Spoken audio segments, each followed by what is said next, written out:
This art prompt is dedicated to a friend who was involved in a school shooting and struggling with PTSD from someone who wishes they could take their pain away. So to start this prompt, I got out my watercolor crayons and I picked a color that represented the first feeling that I have, which is helplessness. I really want to know how to help her. I just don't know how. I struggle knowing what to say, what to do to make the school shooting stop. So these lines express helplessness. As I was processing helplessness, this next feeling just came up to the surface. So I set the crayon down and picked up a new color. And this magenta color represents this uncertainty that I feel. So I wrote and drew out that expression of uncertainty. Should I do this? Should I do that? Should I do this? No, that's not right. So you can kind of feel that uncertainty demonstrated on the paper. And then a large wave of grief came up. So blue makes sense to me to express grief. And I kind of scribbled this largely on the paper because this feeling feels pretty big. And as I was expressing this grief, another wave of emotion came over, so I set that down and picked up black, which represents this heaviness, this extreme heaviness. Just empathizing for her and what she's going through and allowing myself to go there. It feels dark, low. And then I set that down once I felt a new emotion rise up. I felt hopelessness, hopeless that I don't know if it's going to get better. I don't know if school shootings will go away, if anyone will do anything to change the policies. But then that didn't last long until a new emotion came up, which was faith. So I identified yellow with the emotion of faith and felt like that shape was more of these lined stripes on the page. I have faith that God is in control and that there are good, decent people fighting for change in this country and on behalf of my friend.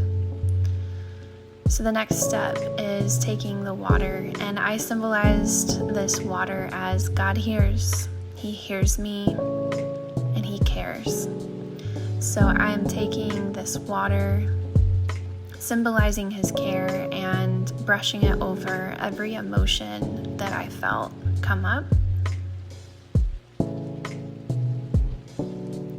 So what you'll see here is me just filling in the page with a soft blending motion to kind of bring the colors together.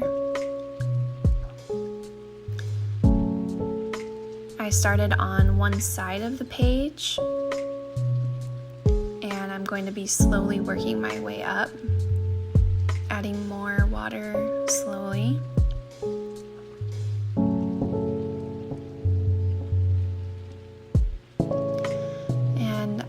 Technically continue to bring this color all the way up and kind of drag it to the top, but because I'm using such a dark color like black and blue, I'm going to start at the top left and kind of meet in the middle.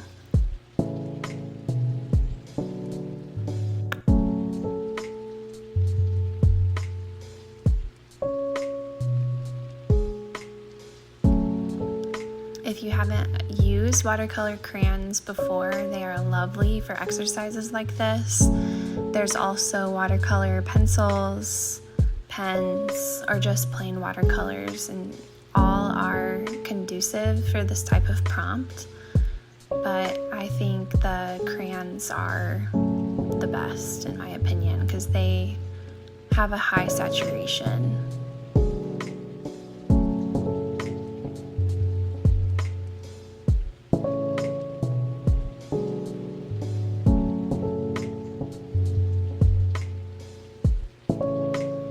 There's something about this exercise that reminds me of a mood ring. I don't know if when you were a kid, if you ever had a mood ring or were infatuated with them like I was, but this page kind of looks like my current mood, and no one would really know what is under the surface of these colors and the combination, but you do.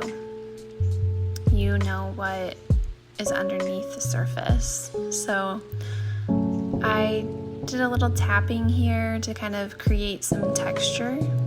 So I'm just tapping the water and my brush, and you'll see in a minute when it dries, it has a pretty cool effect.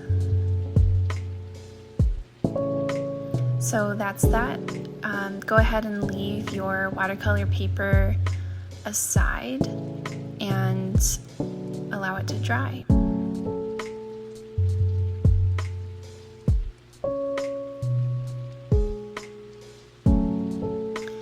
And once it's dry, I decided to fill in some symbols on the page.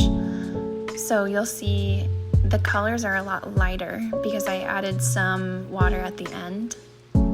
So I added a little bit more depth and color, and then I noticed this little spot in the middle of the page kind of looks like an elephant ear leaf. So I decided to bring that to focus and kind of filled in some more symbols in the background.